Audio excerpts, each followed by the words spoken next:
Galera voltando aí. Vamos esperar a galera entrar. Deixa eu já colocar o Vitor.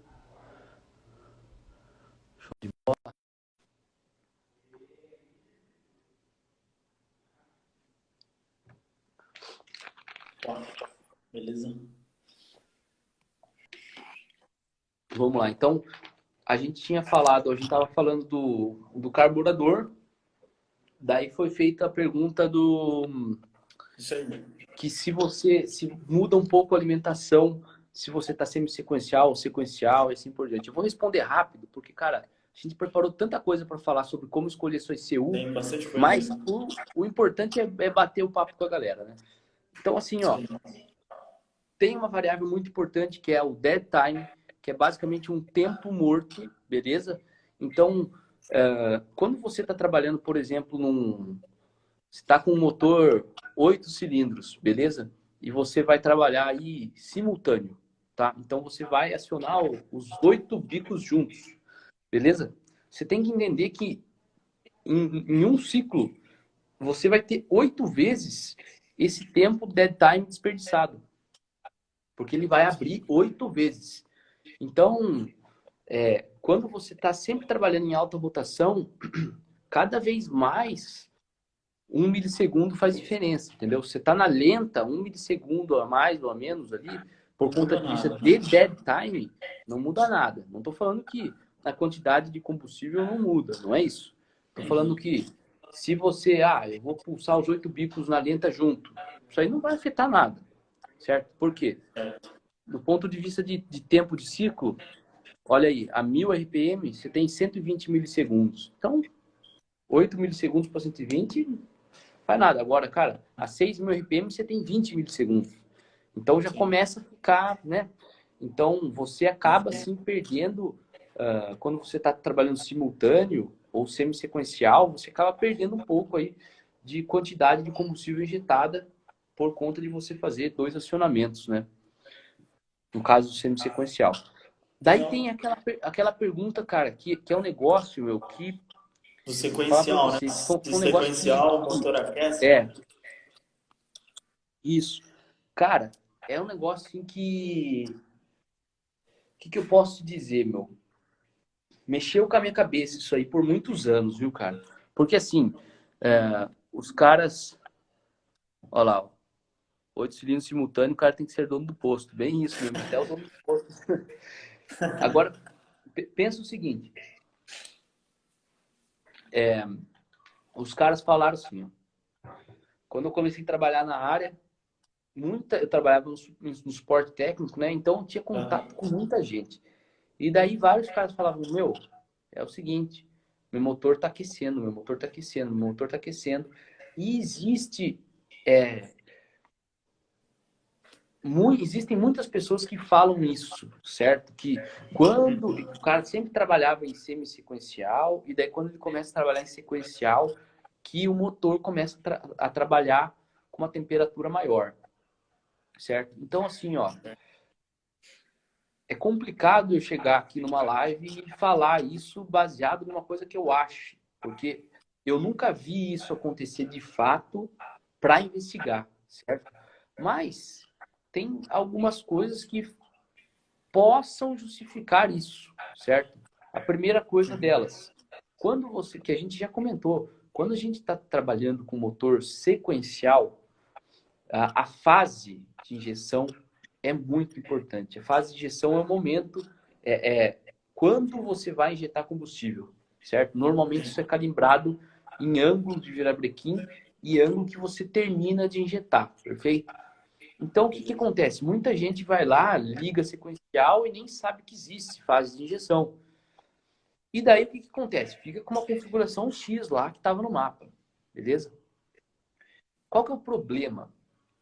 Se você tem, se você tem uma injeção sequencial, você vai ter uma injeção só por cilindro por ciclo, beleza?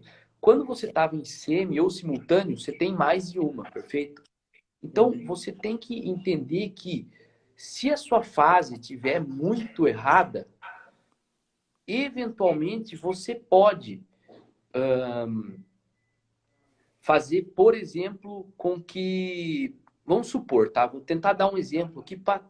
Não estou falando que isso existe. Estou falando que... Vou dar um exemplo teórico que possa falar que isso é possível.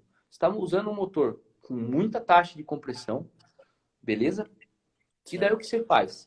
Você está usando uma fase que o seu combustível fica muito tempo... Você injeta o combustível e ele fica muito tempo no seu duto de admissão. Então,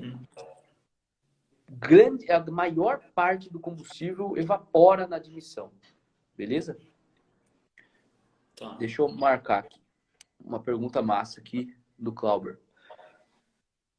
Então, entenda que a vaporização do combustível rouba calor. Perfeito? Quando o combustível vai da fase líquida para a fase vapor, você acaba... o combustível absorve calor. Então, eventualmente, se você tiver mais vaporização ali dentro da câmara de combustível, talvez você possa ajudar numa troca térmica ali na câmara de combustível. Então, não estou dizendo que essa é que é por isso que motor sequencial esquenta. Eu acredito hipótese, né? Exatamente, é uma hipótese. Eu acredito que se você tiver motor com alta taxa de compressão, que você experimenta já normalmente temperaturas altas de câmara de combustão, se você trabalhar com uma fase muito errada, você pode afetar sim a temperatura ali, eventualmente, certo? Aí quando você está semi-sequencial, você tem 2 injeções. Então, se você está com a fase errada em uma, na outra volta ela já vai estar um pouco mais certa e daí você vai minimizar o problema de estar trabalhando com a fase errada. Perfeito? Então, uma outra justificativa mais óbvia é o seguinte: se você trabalha sequencial e você tem um conjunto bem dimensionado de injetor, pressão de combustível, e você tem um leque de injetor legal, um injetor bem posicionado, e você pesquisa a fase, e você tem um ganho de potência com isso, torque e potência, né? Tem estudos que mostram que geralmente é de 4 a 7% esse ganho. Só que eu já vi na prática de não mudar nada. Então, não é assim, geralmente. Você pode ter um ganho de 4 a 7%. Então, pensa, eventualmente, esses 4 a 7% de desempenho a mais pode gerar mais calor e por isso ele esquentar. Então, são dois pontos que eu gostaria de compartilhar com a galera, porque eu nunca vi isso na prática. Porque eu também nunca parti assim, de um projeto semi-sequencial para sequencial e olhei isso, entendeu? O motor do Fórmula que a gente trabalhava lá faz 10 anos e a gente não tinha problema de arrefecimento, certo? Então, é o que eu gostaria de compartilhar com a galera e talvez eu ajude alguém a pensar em alguma coisa a mais. Mas não é algo que eu realmente identifiquei, né? Pergunta do Clauber aí foi boa. Vamos ver. Seria interessante usar a primeira bancada sequencial e a segunda bancada com pressão positiva multiponto? Olha, a segunda bancada, quando você... a gente já fez vários vídeos falando disso. A posição do injetor é muito importante. Eventualmente, se seu motor gira bastante e tudo mais, ou também por conta de vista de boost, né? Que daí você tem uma velocidade alta lá. É legal você trabalhar numa bancada mais para trás, certo? E agora eu não sei realmente eu não sei se você teria ganho de você jogar um injetor tão mais para trás a ponto de você ter que trabalhar multiponto, né? Ou seja, tipo um injetor que não vai ser só para um cilindro, certo? Ou Isso aí seja, depende não muito tá... da característica do seu coletor de admissão também, né? Exatamente. Então, Não dá para afirmar assim que é, não né? teria é só, cara, muitas Tem que coisas em testar. motores é testar, exatamente. Exatamente. Que nem a gente já comentou num vídeo lá, a gente já viu projetos com 2 bancadas, que um injetor era Ao normal, contrário, a né? bancada era normal, certo? ou seja, ele estava apontando para o sentido do Uhum. motor e o outro era ao contrário. Sim. Então, Em existem... Você tem que Fórmula 1, testar. os caras testam tudo isso aí. Tem um paper que eu tava lendo outro dia que os caras testam, tipo, posição do injetor em 90 graus em relação ao fluxo, posição contrária, é animal. Exatamente, exatamente. Tem que testar, cara. Tem que testar mesmo. Vamos ver o que mais aqui, ó. Deixa eu ver as perguntas. Vamos ver aqui. Imaginava que injeção e ignição sequencial trabalhando juntos era o ideal. Ao meu ver, é o ideal. Agora, a ignição ser sequencial ou não, não vai afetar o seu desempenho, certo? A não ser naquele caso que eu comentei, que daí você está girando muito e tempo começa a ficar escasso para você. De que equipe de fórmula tu era, Roberto? Eu era da ESC. ESC É, USP. isso aí.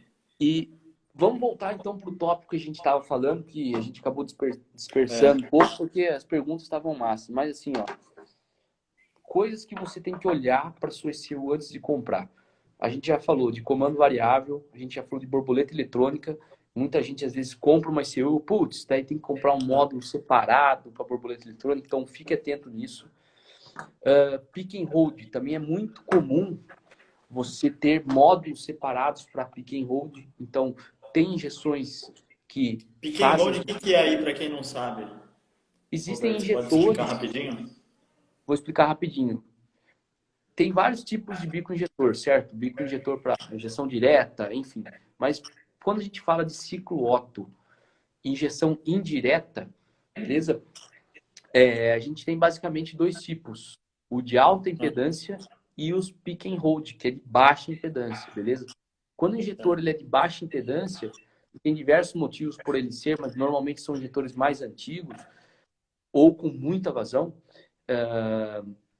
a injeção precisa modular o comando dele, tá? Porque assim, tem para a galera entender rapidamente, tem injetor de baixa impedância que tem 1,5 ohms, tá? Vamos arredondar para 2, certo? Então, se tá 14 volts, lei de Ohm, U igual a RI, se tá 14 volts, você vai ter 7 amperes no injetor, certo? Então, é bastante corrente. Então, e você não precisa disso, certo? Você precisa disso para ele abrir, mas para você manter ele aberto, você não precisa É de muito 7 menos. amperes.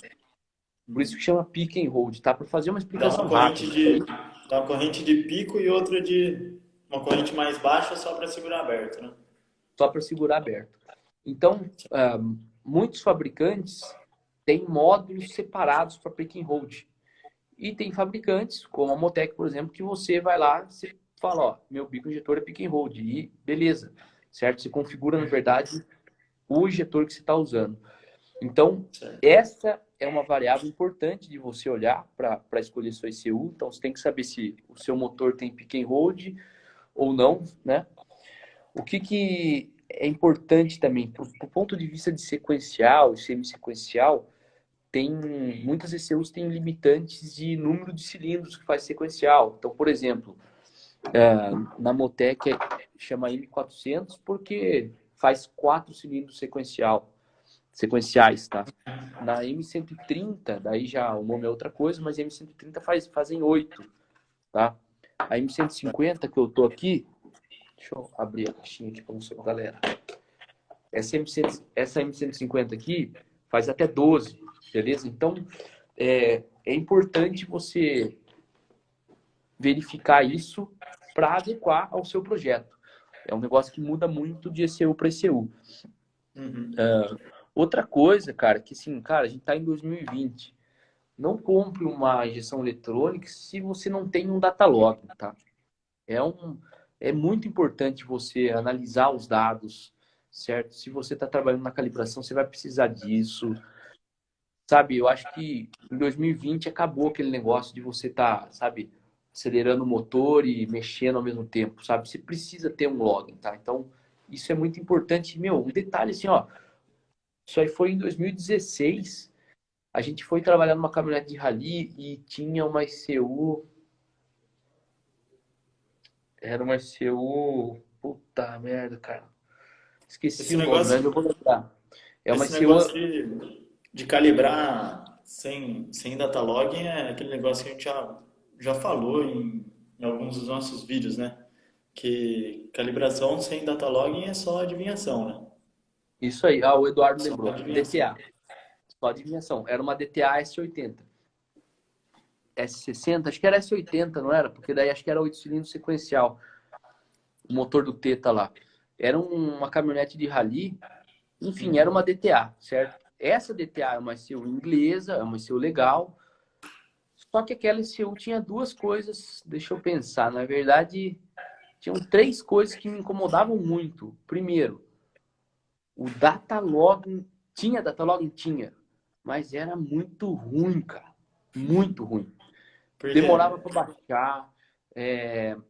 O software, a marca não, a ECU não tinha, a fabricante não tinha software de análise de dados. O software que eles tinham, você tinha que baixar um outro software para você abrir nele.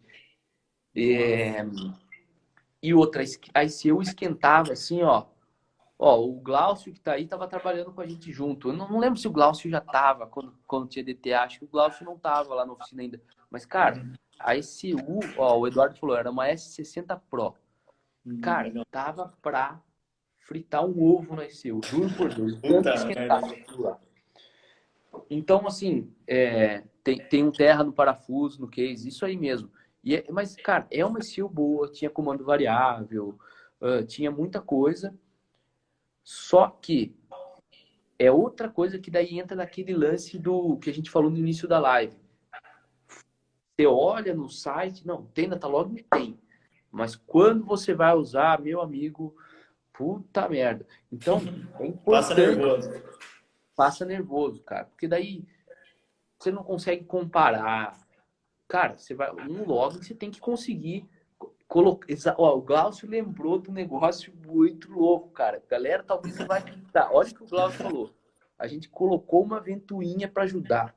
Não é que a gente colocou uma ventoinha no motor, a gente colocou uma ventoinha em cima da ECU. A ECU tava aqui assim, a gente colocou uma ventoinha na Nossa. ECU, porque esquentava demais. A gente falava, cara, vai dar errado esse negócio, cara. Então, foram três coisas que me incomodaram bastante para trabalhar com a ECU. O login era muito ruim. A ECU esquentava demais. E o Gear Shift também tinha uma estratégia lá que não era legal, cara. Eu não. O cabo era serial também. Nossa, a gente fez um cabo que a gente chamava ele de Frank, cara, de Frankenstein, porque a gente tinha que colocar um termo com cola no cabo. Puta merda, cara. É exatamente isso aí, ó. Para baixar o log levava 50 minutos. Cara, Ô, louco. demorava demais. Cara, isso aí, a gente chamava o cabo de Frank. Exatamente. Cara, se você lotasse a memória, demorava demais para baixar esse eu. Então, assim, uma dica. Quando vocês forem comprar um ICU, olhem um ICU que tem login e o software é muito importante, certo? É muito importante que você tenha um software legal para você fazer suas análises. Principalmente para quem está assim começando, sabe? Eu sei que tem muita gente que acompanha gente, que está começando, que quer trabalhar com calibração, que quer trabalhar na área e tal. Você tem que ter um login para você aprender, cara. Eu acho que assim, ó, muita gente olha separado calibração e análise de login. Porque muita gente aqui no Brasil ainda está com a cabeça que análise de dados é análise de pilotagem e tudo mais. Lógico, tem isso, é uma parte que a gente faz também, é muito importante, não estou tirando mérito. Mas não tem como você calibrar um motor sem você ficar analisando dados, cara. Em 2020, não faça isso, pelo amor de Deus. Então, quem está aprendendo, compre uma ECU que tenha login e um software bom de login. O que tem que ter no software? Cara, tem que ter um modo de comparação bom, certo? Tem que ser um software que, cara, velocidade para baixar o login é importante para quem trabalha na área. Agora, se é um entusiasta, você não tem problema em clicar para baixar o login e ficar 5 minutos esperando, não vai ser um problema para você, certo? Mas o software é muito importante. Outro ponto, cara, que a gente até já fez uma live falando disso, é NOC, NOC Control. Se o seu motor ele é propenso a ter detonação, a gente altamente a gente recomenda uma ECU que tenha knock control. A partir daquela premissa. Grande maioria dos carros originais há muitos anos tem knock control. Por que não usar knock control, certo? Principalmente se o seu motor já tem, a gente comentou isso na Live 3, né? Que é um pepino. Você pega lá um motor de Opala, que originalmente não tinha knock sensor. É um pepino, você instalar o knock, fazer um estudo de onde posicionar e tudo mais. Agora, se o seu motor já tem knock sensor, se você não está usando aquilo lá, nesse ponto aí de knock, você já está perdendo robustez Você com está o dando original. um passo atrás, né? Perdendo o Exatamente, recurso que você tinha antes. exatamente. Agora, vamos ver o que mais aqui, ó. Falamos de knock.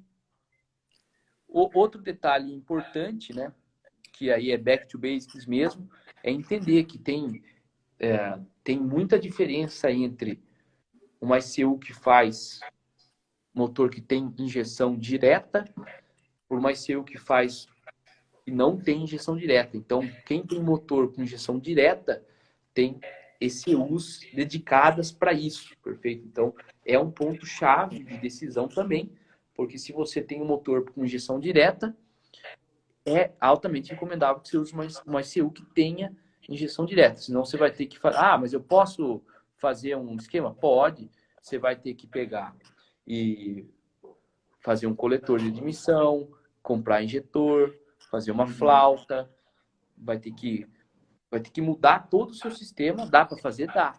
Mas é aquela conta, é aquele lance que eu falei. Dinheiro é muito importante na tomada de decisão de uma compra de uma ECU. Então, olhe o seu Pro. Não adianta se economizar na compra da ECU e ter que gastar com coletor de admissão, bico injetor, 1 milhão de coisas. Uhum. Ó, essa pergunta é muito legal, mas ela tem mais a ver com o knock control. Então, Café Old Parts, eu recomendo que você olhe. Tem um vídeo no YouTube da Live 3 que a gente fez Sim. dedicadamente sobre knock control. Eu vou responder rápido. Você tem que testar, certo? Tem que testar. E na live a gente mostra como funciona o knock control e dicas para você testes que você tem que fazer para você chegar e escolher, olha, esse local é bem legal. melhor Essa para live mim. aí tá bem Essa live está completa. bem completa. Então entra no nosso canal do YouTube que essa live está lá. Beleza? Certo. Vamos ver o que a gente tem aqui mais. Ô, Roberto, sobre Redcam, não só Redcam, mas integração com o sistema original do carro. É uma coisa que eu tenho que levar em conta também, né? Sim. No caso Então, de assim, um. Pode falar. pode falar. Falamos junto. É De um assim, ó, eu sistema acho que plug and play. tem assim um ponto muito importante também na hora de você escolher a sua ECU, que é também a sua aplicação, entendeu? Imagina assim, ó, é totalmente diferente a escolha se você tem um carro de rua ou se você tem um carro de rua, mas é tipo assim, cara, eu tenho aqui, eu tenho um carro que eu comprei a lata e eu comprei o motor, eu adaptei o motor, então vou ter que refazer chicote. Esse é um tipo de projeto, certo? Você vai pegar uma programável, você só está preocupado em rodar o motor. Agora, vou falar um outro projeto, que nem aquele que a gente está fazendo esse ano aí. Eu tenho um Porsche que eu vou mexer no meu motor, eu quero trabalhar com uma programável, mas eu quero que meu painel continue funcionando, eu quero que o ABS continue funcionando, eu quero que todos os features originais continuem funcionando. Eu só quero mudar o meu motor e eu quero ter uma ECU que comporte isso. Beleza? Então, Certo. esse é um outro tipo de projeto de rua. Beleza? Bem diferente. E entra nesse ponto que você falou. Integração de CAN. Certo? Por isso, assim, ó, tem o que a gente já falou numa outra live aqui também, sobre kits plug and play. Então, dependendo do seu projeto, um kit plug and play é a melhor saída. O que é um kit plug and play? O fabricante já entrega pronto para você um kitzinho. O Eduardo fez muitos kits já de desenvolver esse tipo de kit, que você vai lá, você coloca, você tira esse original e monta uma ECU da Motec, por exemplo, para gerenciar o motor. E o cara que desenvolveu essa solução já faz toda a integração com dash original, Não com esquenta a tudo, cara. cabeça com nada, né? Botãozinho do volante sai funcionando, se é um câmbio automático, o câmbio sai funcionando. É um puta desenvolvimento de engenharia, certo? Mas é importante, vamos lá, back to basics. Tem cara que acha que vai pegar um carro desses modernos, vai tirar a ECU original, colocar uma ECU nacional, não vai sair funcionando as coisas. Não vai sair funcionando as coisas. Porque tem vários módulos e os módulos estão integrados, conversam entre si, a CAN é mais comum, mas às vezes tem comunicação Lean também, então você tem que ver como que funciona o seu carro original. Então esse é um ponto de decisão, certo? Um outro ponto, não vai nem ligar, isso aí que o Eduardo falou, não liga, o carro não liga, não vira nem arranque. É mesmo. Ainda mais se tiver Agora, codificação de chave, né? exatamente. Uhum. Agora, por exemplo, assim, ó, uma dica aí bem back to basics, tá? Eu tenho um projeto simples de rua, tá? Vamos falar. A gente sabe que não é todo mundo que vai ter um Porsche, que vai querer colocar uma Motec e desenvolver um. Ó, vou marcar Nossa. mais uma pergunta massa aqui. Mas, por exemplo, assim, pergunta do Dreams Custom Garage. O que acontece? Vamos supor que eu tenho um carrinho de rua, certo? Que é o que a realidade de muita gente, o cara comprou a lata, trocou de motor e quer pôr uma programável. Beleza. Daí, só que ele vai usar para a rua, beleza? Então, eu vou falar um negócio que, sei lá, tá na minha Sim. cabeça. Não tô falando que é verdade, mas, pô, um carro de rua é muito importante você ter uma estabilidade de partida, uma robustez de partida, ou seja, se tá frio ou se tá quente, o negócio pega. Tem que ter uma dirigibilidade legal, certo? Legal que eu digo, tem que ter um negócio muito semelhante ao original, Sim, certo? com Não dá certeza. para você ter um carro de rua, eventualmente, que você não consegue passear com uma pessoa, aquele O carro carro fica que dando cabeçada, né? fica dando cabeçada, não tem uma suavidade na saída da lenta, Uhum. a lenta não é legal, para virar partida o cara tem que ficar, para pegar tem que ficar acelerando. Então, Sim, assim, é importante, esses pontos, é muito importante a gente ter noção que, cara, olhe os features de partida e idle da sua ECU, certo? Idle, para quem não sabe, back to basics é marcha lenta. É uhum. muito importante você ter interfaces ali, até, por exemplo, com ar-condicionado, para quem quer ter carro de rua, certo? Isso é muito importante mesmo. Com certeza. E é isso para quem gosta de um negócio, eu não vou nem dizer refinado, que tem um funcionamento parecido com o original, né? Tem E eu tô falando isso, por exemplo, porque assim, ó, eu já fiz o seguinte teste, tá? O primeiro projeto que a gente fez com o MySeo Motec, o Eduardo estava junto. A gente É. fez, a gente pegou na Twizy, a gente tinha um Corsinha, que a gente tem até hoje, 1.0 lá, 2005, 2006, que é um carro que a gente usa por pau, certo? E a gente precisava mexer na Motec, a gente não sabia nada do software, a gente precisava usar. E a gente decidiu colocar no nosso carro do dia a dia, certo? Por quê? Isso é uma dica para quem está querendo aprender. Cara, você aprende muito quando você coloca uma programável no seu carro do dia a dia, certo? Porque você tem a oportunidade de analisar diversas condições de funcionamento, você pode tirar login todo dia. Você anda com o carro, você tira login.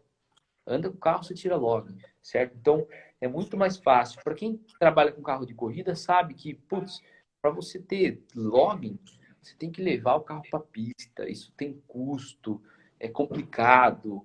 Então, meu, se tem um carro que você fala, cara, eu quero aprender uma programável, é melhor coisa é você chegar e plau, colocar uma programável no seu carro de rua.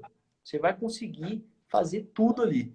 E, cara, quando a gente colocou, essa SU no Corsa, O cara, Eduardo falou aí que o Corsa consumia mais que o Opala no primeiro dia olha que vocês só. colocaram.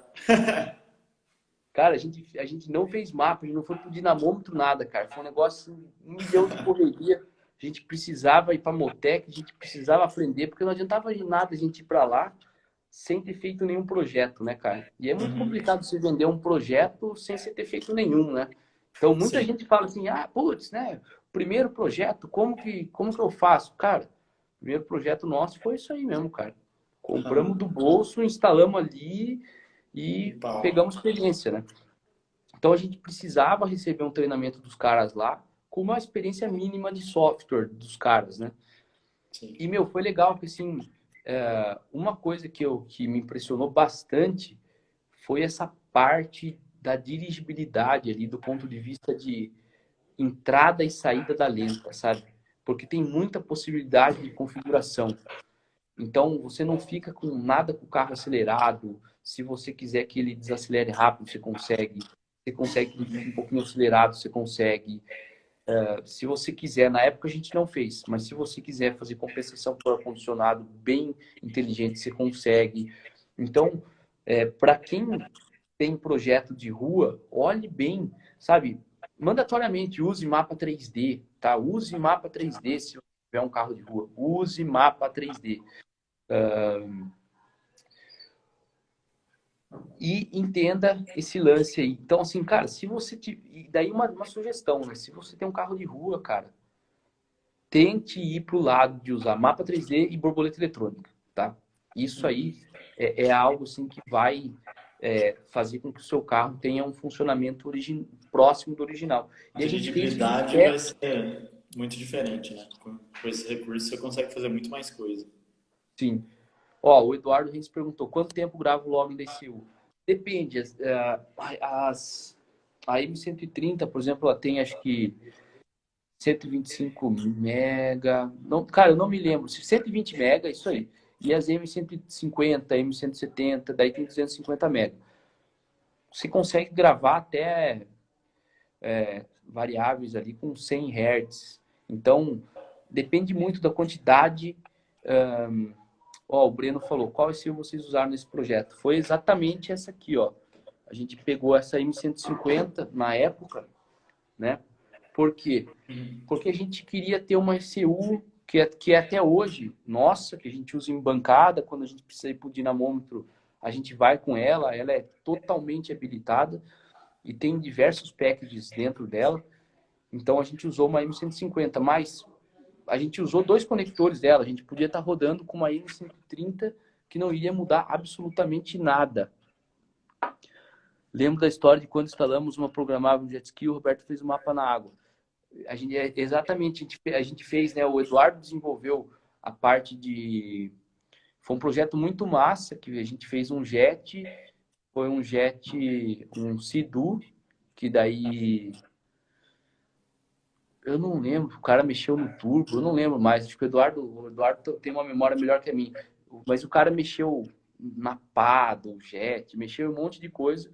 E era legal que a ECU original tinha o mesmo conector da ProTuning. Na época, a gente trabalhava na ProTuning na época e a gente desenvolveu esse kit aí que a gente fez um Supercharger. Isso aí mesmo. Isso aí. Legal. Isso aí. E... Mas voltando lá pro Corsinha lá, eu lembro que a gente chamou um amigo nosso lá, que era o Talquinho, e ele dirigia direto o carro, cara. E eu não falei nada. E dei o carro pro cara sair. E aí? Ele nem percebeu, cara. Ele nem percebeu. Então, Cara, assim, esse tipo de teste foi fundamental, assim, porque, cara, como às vezes o cara tá trabalhando, o cara não consegue avaliar, né? Porque tem emoção no jogo, né? Você é. gosta, você fez. É difícil você falar, não dá para perceber. Então a Tem que gente ter uma pegou uma terceira emoção pessoa aí na jogada, de né? uma terceira pessoa que não sabia do esquema, o cara andou e daí depois eu lembro que a gente abriu o capô e mostrou para ele. O cara falou, puta, que legal, não sei o quê, nem deu para perceber e tudo mais. O problema era estacionar o carro, né, cara? A gente estacionava o carro, tinha que tirar esse U, pôr embaixo do Nossa. sovaco, sair, né? Se roubasse o carro, tava ferrado. Aí é foda. Para quem não conhece, uma pergunta aqui do Fábio, ó, mas para quem não conhece, é difícil saber se é controlável as características e recursos do ECU, sendo que na maioria não são, sendo que a maioria não tem acertos finos e atuadores com os mapas, etc. Isso é um problema, né? Isso é um problema, mas daí eu acho que a minha grande sugestão é o seguinte, que é uma estratégia que eu sempre faço. Veja algum projeto já feito. Você entendeu? Porque assim, é complicado a gente pedir opinião de profissionais que trabalham na área, porque geralmente é difícil o cara ter uma opinião imparcial. Você entendeu? Porque assim, é natural que você, Vitor, goste mais de que celular você tem? Você tem iPhone? Tem um Você vai iPhone, gostar. Se alguém perguntar para você, você vai falar que iPhone é melhor, porque você com usa o certeza. iPhone. Não tem como Aham. você falar que iPhone é melhor que Samsung ou qualquer outro. Então, Uhum. é complicado você pedir uma opinião do cara que trabalha sempre com esse X, entendeu? Nós mesmos, a gente trabalha 99% com Motec. A gente fala de Motec. Tem um monte de coisa melhor em outras ECUs que a gente não sabe.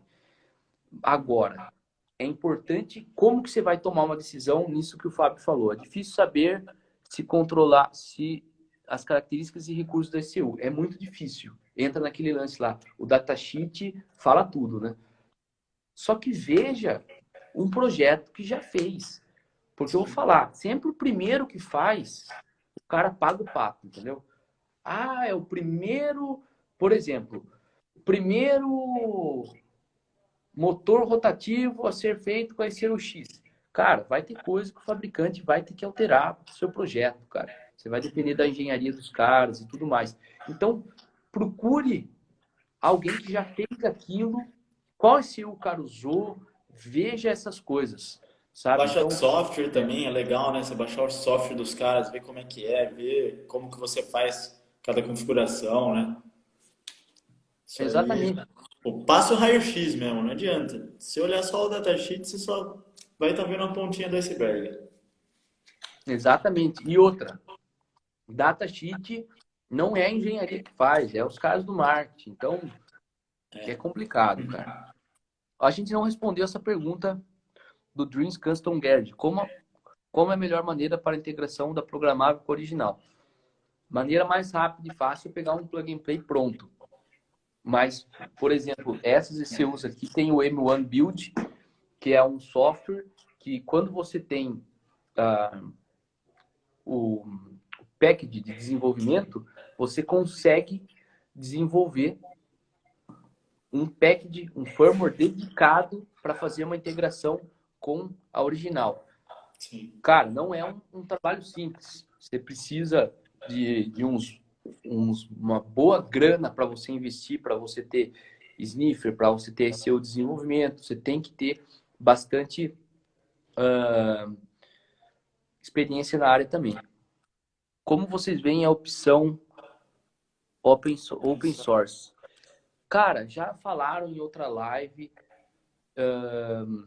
que tem uma ECU open source. Como que ela chama? Eu não me lembro. Cara, a gente nunca usou na prática. Não é a Mega, não, né? Cara, as megas antigas tinham firmware disponível na web e tudo mais. Mas o que eu acho que o Matalce que 88, de qual ECU você está falando? Tem uma ECU aí que a galera Não tá falando manjo. bastante, que... A Mega, tá. Então, a Mega, toda live perguntam a nossa opinião sobre Mega. E eu sou Speed do Hino, isso aí, Mister Nunes. Ah, Speed legal. do Hino, já me falaram, eu vou dar uma olhada, não conheço. Sobre a Mega, a minha opinião é muito superficial, porque eu nunca usei. Então, se eu tivesse usado, eu poderia dar a opinião. Outra coisa importante, né? Que nem eu falando lá da DTA, eu usei em um projeto. Então, a minha experiência com DTA é muito pequena para eu sair dando pitaco sobre esse ECU. Mas sobre a Mega, eu acho que é uma ECU que tem, olhando o software, ela tem vários parâmetros de calibração que fazem muito sentido. Então, eu acho uma ECU muito interessante para quem está começando, entendeu? Você vai fazer um projetinho simples que não requer, que você não tem um orçamento tão grande e tudo mais, cara, eu acho que é uma ICU boa para quem está começando e quer aprender. Você tem o seu projeto, quer fazer, eu acho muito legal. SpeedDuino é um Arduino baseado na MagSquirt. Então é isso aí. Então é isso aí. Boa. Gabriel, aqui, ó, sou da área da computação, estou desenvolvendo um projeto com a equipe de corrida para a faculdade. Qual a velocidade mínima de leitura? Espera aí que agora. Qual a velocidade mínima de leitura da ECU para gerar um bom log para a equipe? A ECU não tem log no CA. E aí? Tá, você está falando de frequência de aquisição, então qual a velocidade mínima de leitura da ECU para gerar um bom log? Cara, tudo depende da variável. Você está falando de frequência de aquisição? Se for frequência de aquisição, é o seguinte. O datalog depende muito da variável. Você vai medir temperatura de motor, é uma variável que ela não varia tão rápido. Né? Então, você pode gravar uma vez por segundo, você vai ter uma precisão boa. Você vai medir pressão de óleo, já não dá, certo? Porque pode ser que a pressão de óleo oscile bem mais rápido do que um segundo e você não grave isso. Então, geralmente, pressão de óleo, eu gosto de logar a 20 Hz. Agora, rotação de motor é uma variável que afeta controle de tração, um monte de coisa. É legal, eu gosto de gravar 50 Hz pelo menos. E se for potenciômetro de suspensão, para você fazer uma análise de verdade, você tem que gravar 300, 400 Hz. Então, assim, depende muito do que você vai avaliar. Então, para eu te responder, eu precisava saber o que vocês vão gravar. As ECUs mais básicas, assim, galera grava tudo a 10 Hz, tá? E daí consegue fazer uma análise de pilotagem razoável, certo? Com rotação, TPS, GPS, velocidade do GPS. Agora, se você seguir aquelas frequências que eu falei antes aí, você vai estar tranquilo, beleza? Só que talvez seja complicado de você pegar e desenvolver um datalog que vai logar a 500 Hz, certo? E daí você ter, de fato, uma amostragem correta e ver isso no datalog de uma maneira correta, sabe? Então, às vezes você não precisa de tanta frequência no início, né? Para você começar a desenvolver o seu projeto, né? Olhando o projeto a longo prazo, assim, né? Certo. Então, vamos falar de mais alguns tópicos. Então, a gente falou, cara, borboleta eletrônica, confira se o seu motor tem e se a ICU que você vai comprar tem. Comando variável. A parte de CAN, a gente já falou, certo? Integração com... Deixa eu só falar, talvez, assim, muita gente não sabe o que é CAN. E a nossa ideia aqui é fazer um back to basics, né? CAN é um tipo de comunicação, tá? Quando a gente fala comunicação, eu vou dar o seguinte, um exemplo mais simples possível. Vou dar esse exemplo do Gabriel aí, ó. O cara tem uma ECU, certo? Que não tem datalog. E ele vai desenvolver um datalog, beleza? Agora pensa comigo o seguinte. Eu tenho a minha ECU aqui, tá? Daí eu ligo nela o TPS, beleza? E eu vou ter um módulo externo, que nem o Gabriel falou. Ó, isso que o Eduardo falou é muito importante, ó, que a gente tinha comentado no Cam Control. Se tem o RevSym, isso é importante também. Se a roda fônica, tanto de virabrequim como de comando, tem no seu projeto, isso é muito importante. Então, se está lá com a sua ECU, que você liga o TPS.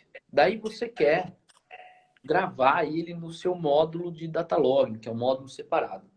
Então, o jeito mais simples é o quê? Você vai ter que puxar um fio ali daquele TPS lá e jogar o TPS pro datalog também. Beleza? Só que pensa comigo, tudo o que você for gravar, você vai ter que fazer duplicado, entendeu? Porque você vai ter que mandar o sinal para a ECU e para o datalog. Para a ECU e para o datalog. Para a ECU e para o datalog. Cara, tem projetos que a gente usa mais do que 15 sensores. Então, seria pelo menos um chicote adicional ali com 15 fios a mais. Que seria à toa. E é lotar. Por quê? Quando você tem a comunicação CAN, como que funciona isso? São apenas dois fios que passam, que vão para todos os módulos que estão no seu veículo, por exemplo, e ali naqueles dois fios você tem de uma maneira codificada diversos sinais. Então, por exemplo, se você tem uma ECU que comunica CAN com data logging, por exemplo, tudo que a ECU recebe pelo chicote, ou até mesmo por outros módulos via CAN, ela consegue mandar por dois fios, certo? Então, quando a gente fala em comunicação, protocolo de comunicação, é isso que a gente quer dizer, certo? Então, quando a gente fala de CAN, é isso que a gente está falando, certo? É uma maneira de você comunicar e mandar sinais bem eficiente, beleza? Certo. Tem uma pergunta aqui. Qual a melhor opção de ligação para poucas saídas na programável? Ligar sensores que podem ser analógico para usar sequencial em ignição e injeção? Qual a melhor opção de ligação para poucas saídas na programável? Assim, ó, é um outro ponto que a gente não comentou aqui ainda, que está na lista. Na verdade, a gente comentou no início da live, né? Sim. Olha a capacidade de entradas e saídas da sua ECU. Então, a gente comentou, essa ECU aqui, ela consegue tocar 8 injetores, 8 cilindros sequencial, e 8 injetores sequencial e 8 bobinas, beleza? A M150 já vai para 12, beleza? Então você tem que ver isso aí. Do mesmo jeito, a quantidade de sensores que você quer ligar, beleza? Então aqui, ó, qual a melhor opção de ligação para poucas saídas? A melhor, se você, por acaso, você tem mais sensores do que a sua ECU pode medir, você tem que ver, normalmente os fabricantes trabalham com um expansor, que daí você liga tudo no expansor e o Uma expansor manda caixinha, né? uma caixinha adicional. Então, e daí entra naquele ponto que eu falei, sempre tome cuidado com os adicionais, né? Porque é importante você ver certinho, não comprar na emoção, para você ter certeza que aquilo que você está gastando grana no que você realmente precisa.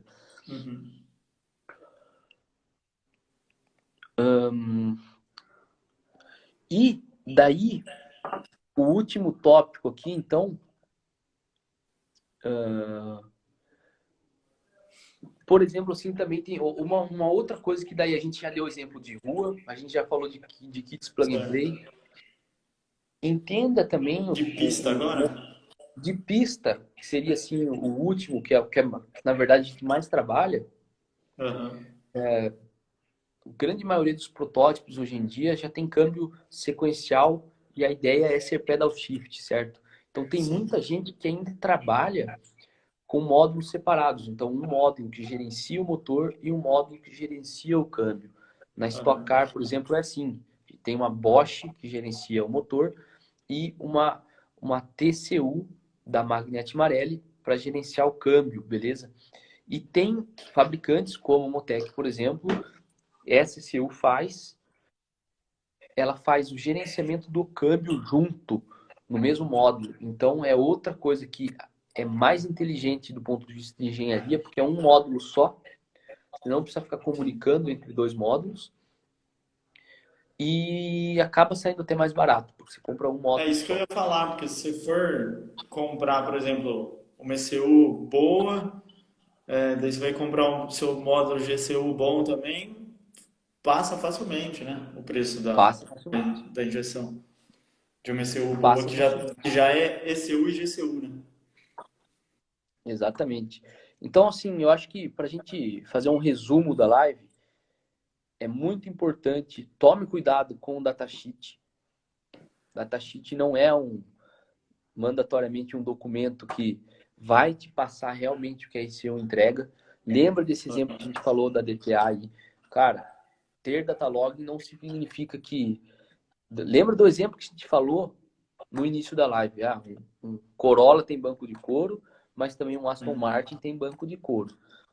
Com certeza os bancos são diferentes, certo? Então não olhe só o que está escrito lá.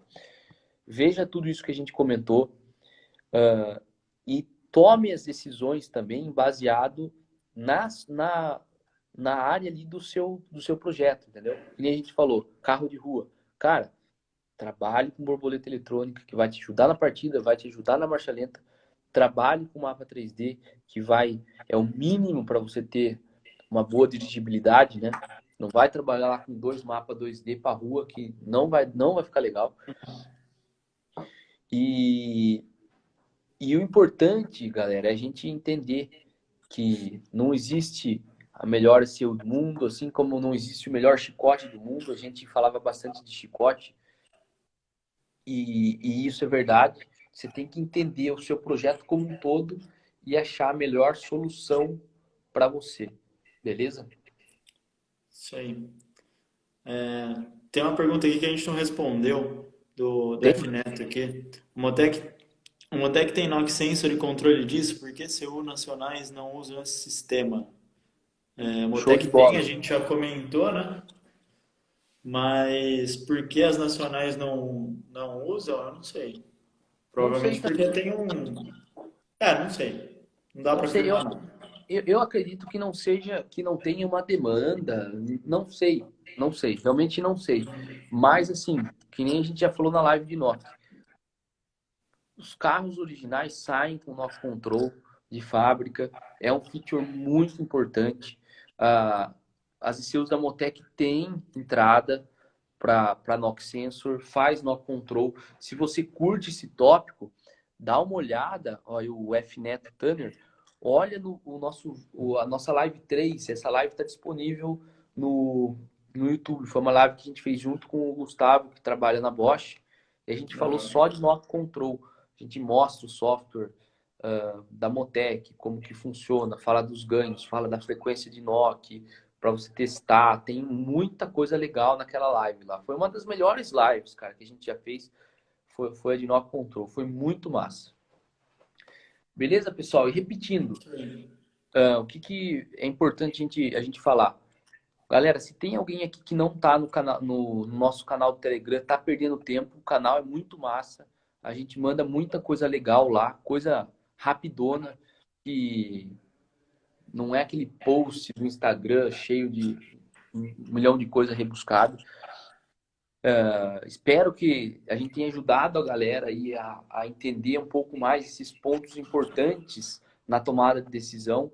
Que nem a gente falou, nosso intuito aqui não é ficar fazendo marketing das coisas, é falar dos pontos que realmente são importantes para você decidir sua ECU. Que nem a gente falou, grana é um ponto de decisão muito importante, que é o que você tem, mas tenha em mente, meu, aquilo que a gente Longo falou, prazo, né? o longo prazo. O longo prazo. Aquela história do notebook. O cara economiza quinhentão no notebook e daí, depois de um ano, o cara tá com o notebook todo fodido, porque o notebook do cara era de uma pior qualidade. Daí depois o cara tem que comprar outro. Depois de 5 anos, valia mais a pena o cara ter comprado uma vez só. Beleza? Sim. E pessoal, ajudem a gente a compartilhar esse conhecimento. O que a gente está fazendo aqui, cara, a gente gostaria que tivesse mais pessoas envolvidas. Então, se você conhece pessoas que você acha que, pô, o cara curte injeção eletrônica programável, dá um aviãozinho aí, compartilha esse conhecimento aí, Manda pro compartilha a dica da cara. Twizy, manda pro cara para nos ajudar a gente Mais gente passar na esse live é mais conhecimento para mais pergunta que a gente pode pessoas. responder também, né? Exatamente. E outra coisa, no Telegram a gente faz as pesquisas do conteúdo da live, certo? O próximo conteúdo aí que a gente vai fazer, ou essa semana ou semana que vem, é um conteúdo muito massa que eu tava torcendo pros caras Votarem. votarem, que é a gente vai falar de injeção direta, tá? Isso Então a aí gente vai vai ser falar de foda. injeção direta, injeção programável. Essa live vai ser muito massa. E o interessante é que muitas lives a gente acaba tendo que. A gente tá prometendo parte 2. Lembra aí, Vitor? Ó, controle de tração, galera pediu parte 2. Knock Control, galera No pediu parte 2. control. P&D, galera pediu parte 2. Puta, P&D Sim. foi a melhor de todas. Não, e durou 2 horas e meia a live, né? Durou 2 horas e Foi meia no animal. pau, Foi cara, no pau. animal. Então, E não galera, falamos quase nada ainda, né? não falamos quase nada. Então, assim, se você ficou até o final aqui, eu vou fazer o mesmo pedido de ontem. Faz o seguinte, eu vou, saindo dessa live, eu vou fazer um post aqui com uma foto da live e comenta ali na foto duas coisas. Marca um amigo que você acha que vai curtir isso aqui para nos ajudar. E eu quero que vocês contem, na opinião de vocês, qual que foi a parte mais legal da live. Eu acho que isso que é um negócio novo, que a gente quer ouvir de vocês, qual foi a parte mais legal da live. Porque a gente se preocupa muito com o que vocês estão achando. Beleza? Então, vou postar agora, vou sair da live, vou fazer um post rapidão, marca um amigo e escreve lá qual foi a parte mais legal da live de hoje. Beleza, galera? Só tenho a agradecer a Fechou. todo mundo que foi até o final. Eu vou fazer Valeu isso aí, depois, eu galera. vou mandar o login pro Eduardo Rentes aí, que ele tá no fogo O cara atrás de tá mim. louco. Beleza, galera? Valeu. Isso Boa noite aí. para Falou, todos aí. valeu, Roberto. Valeu aí, Falou. galera. Valeu, Vitor. Obrigado. Falou. Até mais.